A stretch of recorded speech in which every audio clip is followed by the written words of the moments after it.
The coffee shop was full, the kind of polished downtown spot where no one made eye contact, and everyone pretended to be busy. Caroline Hayes stood behind a man at the register, ordinary-looking quiet, wearing a jacket that had seen better days. His card declined. The machine blinked. He tried again. Caroline's voice cut through the entire room before anyone could look away. Some people really shouldn't be in places they can't afford. The room went still. No one moved. Then Ryan, standing just behind Caroline's shoulder, saw the scar running along the man's forearm, and the color drained from his face. Caroline Hayes did not wait for things. That was the first thing anyone who worked with her learned, usually within the first week, sometimes within the first hour. She moved through the world as if the world had already agreed to get out of her way, and for the most part it did. At 38, she ran Hayes Global with the kind of authority that made board members lower their voices when she walked into a room. She had built that reputation deliberately carefully, over 15 years of decisions that most people would have been too cautious to make. She was not most people, and she made sure everyone around her understood that. That Tuesday morning, she had a meeting at 9. It was not a meeting she could reschedule. 3 senior partners from a firm that Hayes Global had been courting for over a year were flying in, and the entire agenda had been structured around her presence. She had reviewed the materials the night before, made her notes, and planned to arrive 20 minutes early. That was how she operated. Margins existed to be controlled, not consumed. So when Ryan pulled the car up outside the coffee shop at 7:45, and she decided to stop just for a coffee, just for 5 minutes, it felt like a reasonable decision.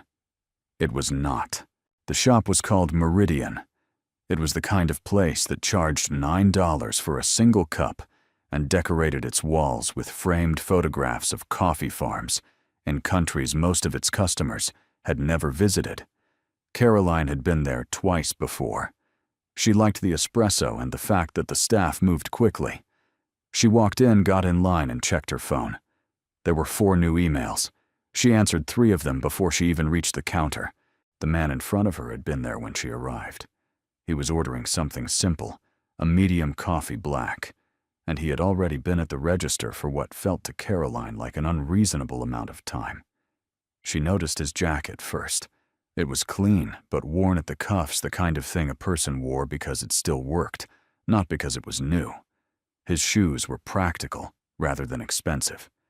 He carried no bag, no briefcase, nothing that suggested he was on his way somewhere that required him to look a certain way.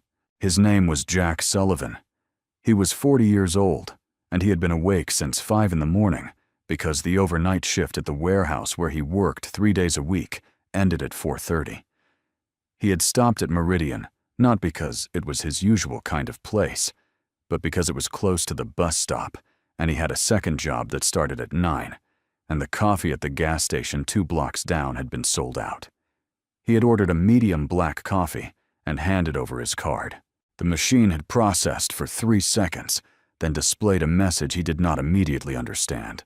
The bank had flagged his account, not because of any fault of his, but because of a system update that had rolled out overnight and locked a small number of accounts pending identity verification. Jack did not know that yet. He only knew that the card reader was blinking. The cashier looked apologetic, and the line behind him had grown longer. He tried the card again. The machine blinked again. He reached into his jacket pocket for a second card, found it, and handed it to the cashier. While the transaction processed, he turned slightly, not to look at anyone in particular, just the automatic adjustment of a person, aware that they are taking up more time than expected. That was when he registered that the woman directly behind him was watching him with an expression that was not patience. Caroline had watched the second card come out and felt something sharpen inside her. She did not say anything yet, but her jaw set and her fingers tightened around her phone. Ryan, standing 2 steps behind her and slightly to the left, noticed both things. He had been her bodyguard for 3 years, and he had learned to read the small signals before they became large ones. He had also learned that the window between a small signal and a large one where Caroline was concerned was considerably shorter than most people expected. The second card also failed to process immediately. The system was slow catching up to itself. The cashier apologized to Jack in a low voice and said it would just be another moment. Jack nodded and said it was fine. He meant it. He had worked jobs where a moment's patience was the difference between things going right and things going badly wrong, and a slow card reader at a coffee shop did not come close to registering on that scale. Caroline's voice came before Jack had time to put his card back in his pocket. "Seriously," she said. Her voice carried. It was the kind of voice trained to carry clear, precise, used to being heard across a conference table or above a room full of people. "Both cards. You're holding up an entire line because you can't figure out which card actually has money on it." The room shifted. Not loudly, not dramatically, but the way a room shifts when something has happened that no one expected and no one is sure how to respond to. Two women at a nearby table looked up from their laptops. The cashier's expression went carefully neutral. Jack did not turn around immediately. Caroline continued, and her voice did not drop. "There are people here who actually have somewhere to be. If you can't cover a $9 coffee, maybe this isn't the right place for you." The words landed the way they were meant to, hard, specific, and in front of an audience. There was nothing ambiguous about them. She was not venting to herself or making a quiet remark to Ryan. She was saying it so that Jack could hear it, so that the room could hear it, so that the situation would resolve itself faster because the social pressure would push it toward resolution. That was how Caroline processed inconvenience as a problem to be solved by the application of sufficient force. Jack turned around. He looked at her without anger, which was the thing that most people in the room registered first. His expression was level steady in the way that people are steady when they have absorbed a great deal over a long period of time and have learned that reacting quickly rarely improves anything. He was taller than Caroline had registered from behind, and his eyes, which were a pale, flat gray, held hers without flinching. "The bank flagged my account," he said. His voice was quiet but not small. "It's a system issue, nothing to do with the balance." "That's what people say," Caroline replied. She did not look away either. The cashier intervened with visible discomfort, explaining that the machine had been running slow all morning, that it was a known issue, that it had nothing to do with the card itself. Caroline did not respond to the cashier. She was already looking at her phone again. The conversation closed as far as she was concerned. Jack's second card finally processed, the receipt printed. He took his coffee from the end of the counter, said thank you to the cashier, and turned to leave. He did not look at Caroline again. The interaction for him was already categorized, alongside the other minor indignities that showed up in a life lived without much financial cushion, not worth carrying, not worth revisiting. He had learned a long time ago that some things were better let go. He was almost at the door when his coffee slipped. Not dramatically, no grand stumble, no loud crash. The cardboard sleeve had been damp from condensation, and his grip, which was tired from hours of warehouse work, didn't catch it in time. The cup hit the floor, and the lid came off, and the coffee spread across the tile in a wide, dark arc. The room watched. Jack crouched down and began picking up the pieces, the cup, the lid, the cardboard sleeve, with the automatic efficiency of someone who had cleaned up messes before without making a production of it. He did not look embarrassed. He did not look at anyone. He simply dealt with what was in front of him the way he dealt with most things. And that quality, that complete absence of performance, was itself something that several people in the room would later mention when they described what they had witnessed that morning. His jacket sleeve pulled back as he reached for the cup, and that was when Ryan saw it. The scar ran from just below Jack's wrist to the midpoint of his forearm. It was not a neat scar. It was thick and irregular, the kind that came from something serious, a crush injury, a burn, a structural failure of some kind. Ryan had seen scars like that before. He had seen exactly that kind of scar before, in a specific context, in a specific place, at a specific point in his life, that he had never fully left behind, even after he'd changed careers and moved on. He had been part of a specialized rescue team for 11 years before he left to work private security. In that time, he had responded to fires, collapses, vehicle accidents, and industrial disasters. One of them, a factory collapse in a manufacturing district on the eastern edge of the city almost 12 years ago, had stayed with him longer than the others. Not because of the scale of it, though the scale had been significant. Because of one person who had been there when Ryan's team arrived. A man who had already gotten most of the trapped workers out before the second section of the building came down. A man who had gone back in a second time and taken a beam across his arm doing it. Ryan had not known the man's name then. His team had documented the survivors and casualties, and the man had refused medical attention for longer than he should have, and then disappeared into the processing of a very chaotic scene before Ryan had a chance to follow up. He had thought about that man occasionally over the years, not with any particular urgency, just the way you think about things that don't fit neatly into the story you've told yourself about how the world works. The man had not waited for instructions or authorization. He had simply looked at the situation and done what the situation required, and then he had walked away from it, without appearing to want anything in return. That was the part Ryan had never quite been able to file away cleanly. The scar on Jack's forearm was on the same arm, in the same position, with the same shape as the one Ryan had seen on the man who went back into that building. Ryan did not move. He stood with his hand near Caroline's elbow, which was his default position, and he did not say anything, and the expression on his face shifted in a way that Caroline did not notice, because she was already looking at the door, already calculating how many minutes she had left before she needed to be in the car. Jack finished picking up the pieces of his broken cup, deposited them in the trash near the door, and looked back once, not at Caroline, but at the cashier.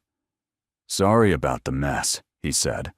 Then he pushed the door open and walked out into the gray morning air without his coffee, without looking back and without any apparent awareness that the man standing near the register was watching him go with an expression that had moved well past recognition and into something closer to disbelief. Ryan watched the door close behind Jack. Then he looked at Caroline, who was placing her order with the focused efficiency of someone already onto the next task.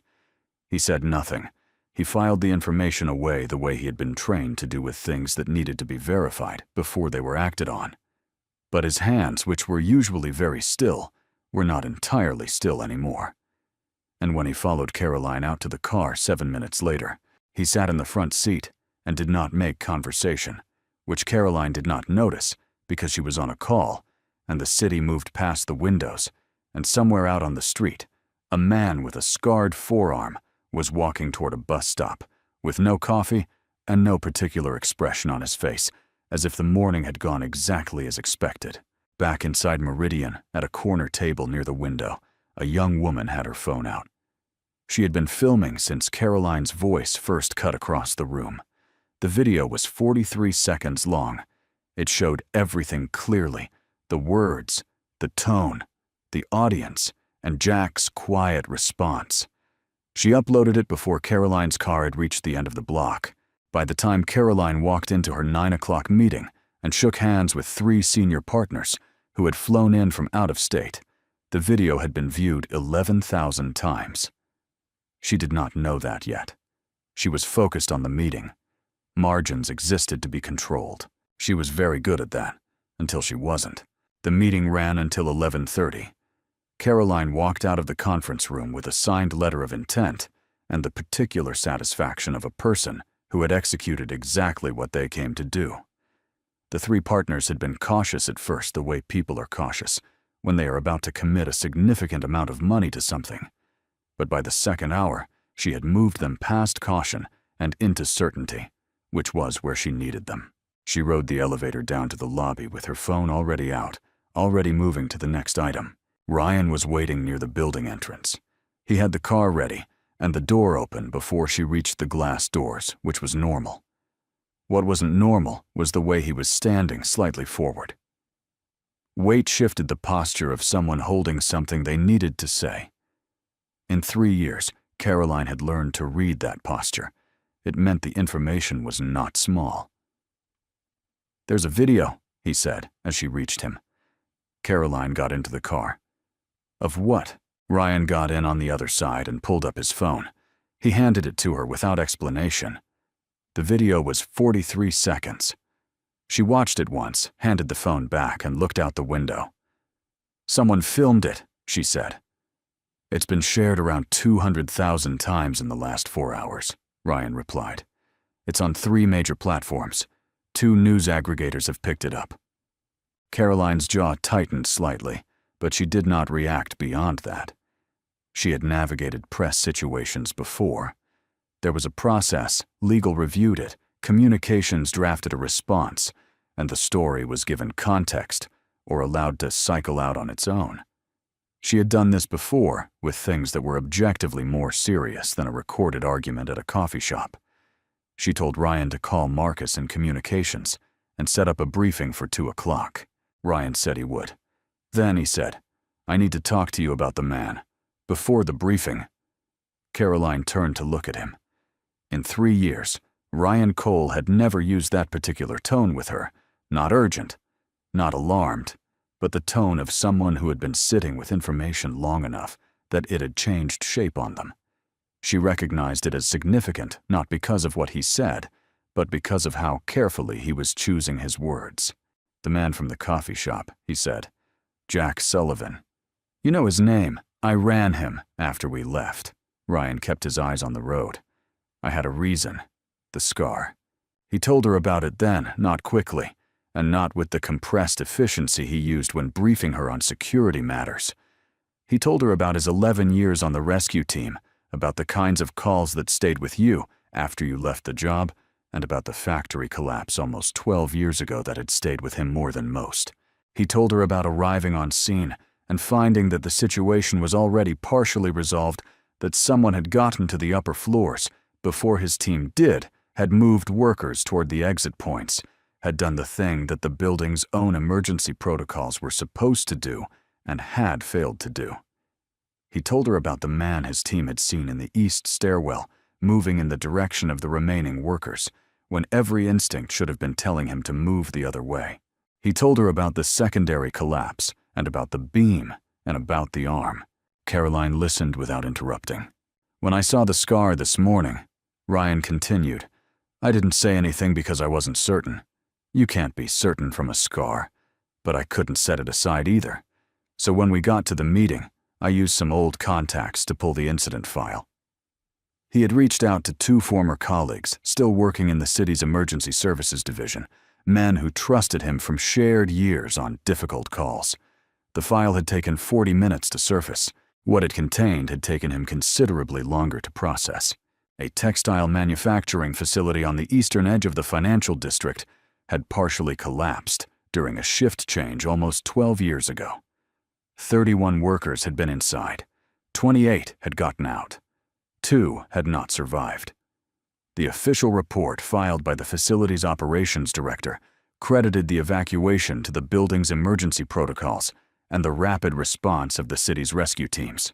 What the official report did not include what Ryan had found in the supplementary witness statements attached to the file, but never referenced in the summary, was that the protocols had failed within the first 4 minutes. The alarm system had malfunctioned. The evacuation doors on the east side had been blocked by a storage delivery that should not have been there.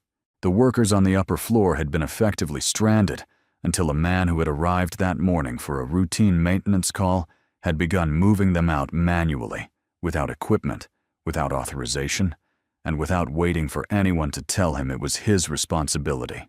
That man's name appeared twice in the witness statements. Jack Sullivan, contracted maintenance independent, no formal affiliation with the facility, no emergency training on record, no follow-up contact documented anywhere in the file. Ryan handed his phone to Caroline with the relevant page visible on the screen. She read it. Then she read it again. "Why isn't this in the main report?" she asked. Because someone made sure it wasn't, Ryan said. The facility's operations director at the time, a man named Gerald Pruitt, filed the primary incident summary himself. He was the one who spoke to the press afterward. He was the one who accepted a commendation from the city's safety office 3 months later for the facility's emergency response record. Ryan took the phone back. Pruitt was also the one who recommended the facility to Hayes Global's predecessor company as an acquisition target 6 months after the collapse. The acquisition went through. That facility became the foundation of your family's manufacturing division. The car stopped at a light. Outside, the city moved the way it always did, indifferent, continuous, unaware that anything particular was happening inside a black sedan at an intersection in the financial district. Caroline sat very still. She knew the acquisition Ryan was referencing. She had not been involved in it. She had been in her early 20s when it happened, still in graduate school years, away from stepping into any operational role at Hayes Global. But she knew the story the way you know the foundational stories of any institution you've grown up inside. The manufacturing division had been the engine that funded the company's expansion into its current form. Without it, Hayes Global as it existed today would not exist. The acquisition had been considered a masterstroke by her father, who had been CEO at the time. Gerald Pruitt had been praised publicly for his cooperation and the facility's strong safety record. Pruitt took the credit, Caroline said. It was not a question. The evidence points that way, Ryan said carefully. I'm not in a position to say that definitively, but the witness statements are there, and they name Jack Sullivan, and Gerald Pruitt's incident summary doesn't mention him once. Caroline did not respond immediately. She was processing, which was what she did when information arrived that did not fit the structure she had already built around a situation. She had walked out of a successful meeting 40 minutes ago with a signed letter of intent and a clear picture of how her day was going to proceed. That picture was now considerably more complicated, and she was honest enough with herself to recognize that the complication was not primarily professional. It was personal in a way she did not have immediate language for. By the time she reached the office, the communications briefing that Marcus had assembled was already waiting. She walked into the room, registered the expressions of the 4 people around the table, carefully neutral, which meant they were concerned, and sat down. Marcus Hale had been head of communications for Hayes Global for 6 years. He had managed situations that ranged from routine press misquotes to a sourcing scandal that had very nearly cost the company 2 major retail contracts. He was good at his job, which meant he was good at telling people things they did not want to hear, in language that was precise enough to be useful and calm enough not to accelerate the problem. The video is accelerating, Marcus said. He turned his laptop so Caroline could see the metrics. The view count had crossed 1 million. The comment sections across platforms were running in one direction, not divided, not ambiguous, but unified in a way that public sentiment rarely was. The phrase appearing most consistently was class contempt. A journalist from a national business publication had posted a thread calling the incident emblematic of executive culture's disconnect from working-class Americans. 2 of Hayes Global's institutional investors had already contacted the board chair directly. The investors reached out to the chair, Caroline asked. As of this morning, yes, both of them. Caroline looked at the screen for a moment, then looked away. What's the recommended response? Marcus walked her through the draft. A statement expressing regret for any offense caused a note that the situation had been taken out of context, a redirect toward Hayes Global's community investment record. It was the standard architecture of a corporate apology that was not quite an apology designed to satisfy the minimum requirement of public accountability, without conceding anything that could be leveraged later. Marcus had written versions of it before. He was efficient at it. Caroline read the draft. She read it twice. Then she set it down on the table and did not pick it up again. Who is Gerald Pruitt now? She asked. The question was directed at Ryan, who had come into the room behind her and was standing near the door. Marcus looked between them, unable to track the context. Ryan answered. Retired. Left the manufacturing sector about 8 years ago. He received a civic service award from the city the year after the collapse. There was a brief article. He gave a short speech. And Jack Sullivan. Still in the city, working maintenance and warehouse contracts. No public profile. No press mentions. No record of him ever having said anything publicly about the collapse or his role in it. The room went quiet in the particular way rooms go quiet when the people in them have understood that the conversation has moved somewhere larger than where it started. Marcus looked at Caroline and waited. He had learned in 6 years that the most useful thing he could do in moments like this was give her space without filling it. What Caroline was thinking was this: she had spent the morning in a meeting about the future of her company. She had spent 3 years before that rebuilding Hayes Global's public positioning after a difficult period, reframing the narrative around quality and ethics and long-term value. She had given speeches about accountability. She had signed off on a company-wide values charter 18 months ago that used the word integrity 11 times. And somewhere in the foundation of the institution, she had built her identity around. There was a man whose name had been removed from a record he had written with his own body. And she had stood in a coffee shop that morning and told him he did not belong there. She looked at Marcus. "Don't send the statement," she said. Marcus did not visibly react because he was professional. "Caroline, the response window." "I know what the window is," she said. "Don't send it." She stood, took her notes from the table, and left the room. Ryan followed. In the hallway, he fell into step beside her, without being asked which was what he did, when he understood that whatever came next was going to require him nearby. She did not explain where she was going. She did not need to. They had worked together long enough that the direction of travel was readable, even without a destination being named. The video, meanwhile, had reached 1.4 million views. A journalist had tracked down 2 customers from Meridian that morning and quoted them on record. One said it had felt like watching someone get publicly executed for the crime of being poor.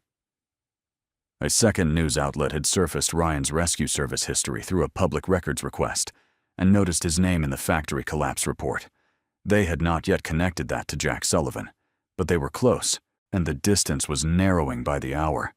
Caroline Hayes, who had spent 15 years making sure she was always positioned ahead of what was coming, was for the first time in a long time running behind it. The public hearing was announced on a Thursday.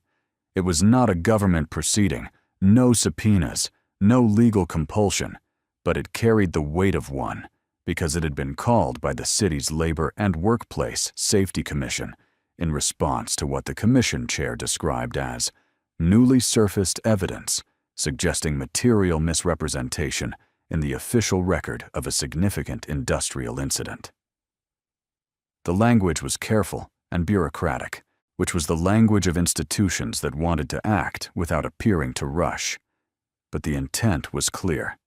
Someone was going to have to account for what had been left out of Gerald Pruitt's incident summary 12 years ago, and the commission intended to find out who knew what and when. The news broke on a Friday morning. By afternoon, 3 television stations had sent crews to the building where Hayes Global kept its corporate offices. Marcus managed the lobby and the front entrance, which was what he was good at, and Ryan managed everything else, which was what he was good at. Caroline stayed at her desk and read the commission's formal notice 3 times, then called her legal team and told them to prepare for full cooperation. Her legal team advised caution. That was what legal teams did. They outlined the risk exposure, the potential implications for the acquisition record, the possibility that full cooperation could surface information that complicated Hayes Global's historical narrative in ways that were difficult to predict. Caroline listened to all of it and said she understood. Then she told them to prepare for full cooperation anyway, and she said it in the tone that meant the conversation on that particular point was finished. The hearing was scheduled for the following Tuesday. In the 4 days between the announcement and the proceeding, The story moved fast. Investigative reporters, who had been loosely following the video story, now had something structural to attach to it: a documented incident, a named individual, a specific set of discrepancies between the official record and the witness statements that Ryan had originally surfaced. Two of the workers who had been inside the facility the morning of the collapse were located and agreed to speak on record. Both of them named Jack Sullivan without being prompted. One of them was a woman named Dorothy Reeves, who had been working on the upper floor when the alarm failed. She said she had told investigators at the time about the man who had come up the stairs and gotten them moving before anyone in an official capacity arrived. She had assumed it would be in the report. She had never followed up to check, partly because she had been dealing with her own injuries from the collapse, and partly because she had assumed the system would handle it correctly. She said this last part without bitterness, which somehow made it land harder than bitterness would have. The second worker, a man named Thomas Briggs, had been near the east exit when the blocked delivery prevented evacuation. He said Gerald Pruitt had interviewed him personally in the days following the collapse, and that he had told Pruitt everything who had been there, what that person had done, and in what order. He said Pruitt had written it down. He said those notes had apparently gone nowhere. When a reporter asked him how he felt about that, Thomas Briggs said he had felt a lot of things over 12 years and had mostly run out of energy for feeling them, but that he was glad someone was finally asking. Both statements were entered into the public record before the hearing even began. By Monday evening, Gerald Pruitt had issued a statement through a personal attorney, saying that his recollection of events differed from other accounts, and that he looked forward to providing clarification in the appropriate setting. It was the statement of a man who understood that the appropriate setting was no longer in his favor. Jack Sullivan had not spoken publicly. He had not responded to the 3 journalists who had located his phone number or to the commission's initial outreach. Ryan had eventually reached him directly, not through official channels, but through a call he made himself from his personal number on a Tuesday evening while sitting in the parking structure adjacent to Hayes Global's building. He did not tell Caroline he was doing it until after it was done. He told her that night in her office, the building mostly empty around them. He said he had called Jack and explained who he was, not as Caroline's bodyguard, but as someone who had been on the rescue team that day 12 years ago, someone who remembered. He said Jack had listened without interrupting, and at the end had said very little. The thing Jack had said was, "I didn't do it to be on record." Ryan relayed this without editorial comment, but the silence that followed it in the office said enough. Caroline had spent 15 years in a world where everything was done to be on record, every decision documented, every contribution attributed and filed and surfaced at the appropriate moment. The idea of doing something that cost a person the use of their arm and then genuinely, completely not caring whether anyone ever acknowledged it, that was not a concept she had a ready framework for. She sat with it for a while without speaking. She asked Ryan if Jack would appear at the hearing. Ryan said he didn't know. He said Jack had not said no. Jack appeared. He came without a lawyer, without a prepared statement, without anyone accompanying him. He sat at the witness table in a room that held approximately 200 people, commission members, press members of the public, and in the third row on the left side, Caroline Hayes, and he answered questions in the same voice he had used at the coffee shop register a week earlier, quiet, steady, without performance. The commission chair, a woman named Sandra Voss, who had been overseeing labor and workplace matters for the city for 9 years, led the questioning with the methodical patience of someone who understood that the facts in front of her were sufficient and did not need to be dramatized. She walked Jack through the morning of the collapse, what he had been doing at the facility, what he had observed when the alarm failed to activate what he had decided, and why, in what order. Jack answered each question directly. He did not elaborate beyond what was asked, did not frame his answers to cast himself in a particular light, and did not look at anyone in the audience while he was speaking. His hands were flat on the table in front of him, and the scar on his forearm was visible to anyone who looked. When Sandra Voss asked him why he had gone back into the building a second time after getting the first group of workers out, Jack was still for a moment before answering.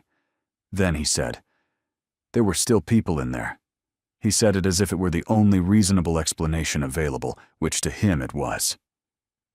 Sandra Voss wrote something down. She did not ask a follow-up question. The answer did not require one. Dorothy Reeves testified after Jack. She identified him from across the room without hesitation, pointed directly at him, and said, "That's the man. That's who came up those stairs." Her voice was steady, but her hands were not. Thomas Briggs testified after her and confirmed in plain language that he had told Pruitt exactly what he had seen and that Pruitt had recorded it. When asked whether he believed Pruitt had intentionally omitted the information, Briggs said he was not in a position to read minds, but that he had told the man what he witnessed, and the man had chosen what to include in his report. He let that sit without adding anything to it. Gerald Pruitt testified in the afternoon session. He was in his mid-60s, now carrying more weight than the photographs from 12 years ago, and he chose his words with the careful precision of someone who had been extensively coached. He said he had relied on the documented emergency protocols in compiling his incident summary. He said the witness accounts from that day had been numerous and sometimes contradictory. He said he had acted in good faith throughout. He did not say Jack Sullivan's contributions were unimportant. He said only that he had not been able to independently verify every account, given the time constraints of the investigation. Sandra Voss asked him whether he had tried. Pruitt's attorney objected on grounds of relevance. Sandra Voss noted the objection and moved forward with an expression that communicated her assessment of it, clearly enough that no one in the room needed her to say it out loud. By the close of the afternoon session, the commission had enough on the record to issue a formal finding. The finding would take several weeks to finalize, but its direction was not in question. The witness statements were consistent, the gaps in the official record were documented, and 2 people who had been inside that building had testified under oath in a public proceeding. What had been buried in a supplementary file for 12 years was now the center of the record, in a room with cameras and reporters and 200 people watching. Caroline had not been called to testify. Hayes Global's connection to the facility was historical and indirect. The acquisition had occurred after the incident, and her family's company had played no role in the original investigation or the report. But she had come anyway, and she had sat in the 3rd row for the full day, and when the afternoon session ended, she did not move with the crowd toward the exits. Ryan was beside her. He said nothing, which was correct. She watched Jack Sullivan push his chair back from the witness table and stand. He picked up his jacket from the back of the chair, folded it over his arm, and said something quietly to Sandra Voss. Voss responded, and whatever she said made Jack nod, once the expression of a person receiving something they had not asked for and were not entirely sure what to do with. Then he turned toward the exit. Caroline stood and moved through the row before she had fully decided what she was going to say.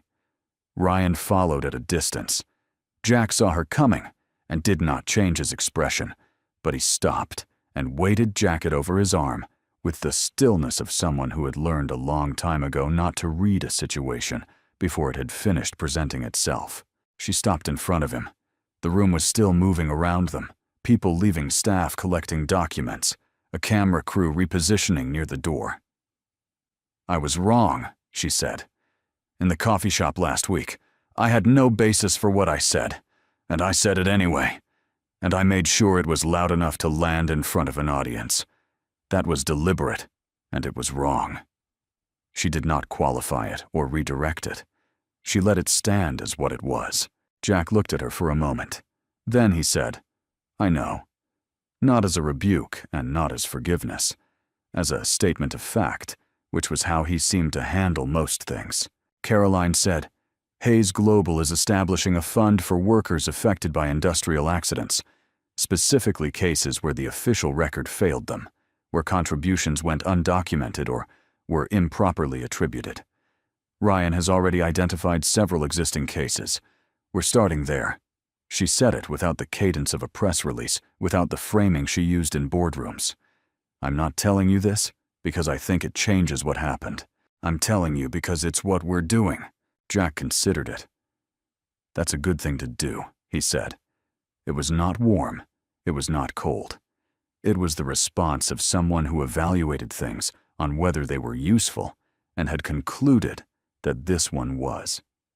Caroline accepted it for what it was. She left through the front entrance where the cameras were waiting. Ryan had told Marcus to expect her. She stopped on the steps and made a statement that had not been drafted by communications and had not been reviewed by legal. She said she had treated a man she knew nothing about with open contempt in a public space, and that there was no framing that made that acceptable. She said Hayes Global would cooperate fully with the Commission's review and would audit its own historical acquisition records to ensure that any workers whose contributions had been improperly omitted were formally identified and acknowledged. She said this was not a crisis response. She said it was a correction, and that the correction was long overdue. Marcus stood to her left and slightly behind her.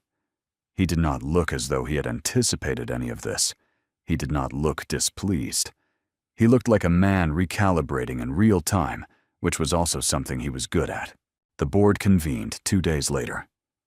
The conversation about Caroline's position, which had been moving toward a formal review, did not produce the outcome some members had expected. It produced instead a directive to complete the commission cooperation and a mandate to formalize the fund, Caroline had announced on the steps. The 2 institutional investors who had contacted the board chair moved from active pressure back to watchful waiting. It was not a resolution, but it was a change in direction, and a week earlier that change had not existed.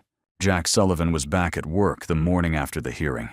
His shift started at 5:30, and he was there at 5:20, which was how he operated.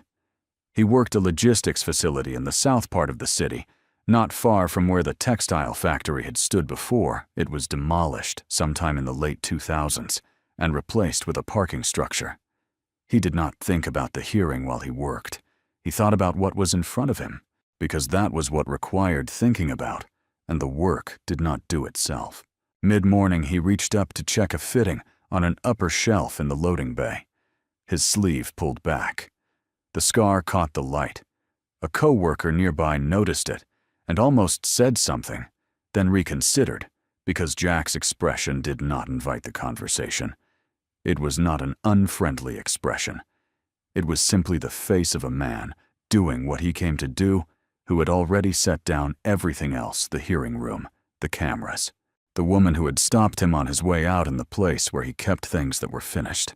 He completed his shift, signed out, and walked to the bus stop in the late afternoon. The city was gray and indifferent around him, the way it usually was, the way he had come to find reliable rather than discouraging. He stood at the stop with his hands in his jacket pockets and waited with the patience of someone who had learned over a long time, and through things that had cost him considerably, that most things arrived eventually if you were still standing there when they did.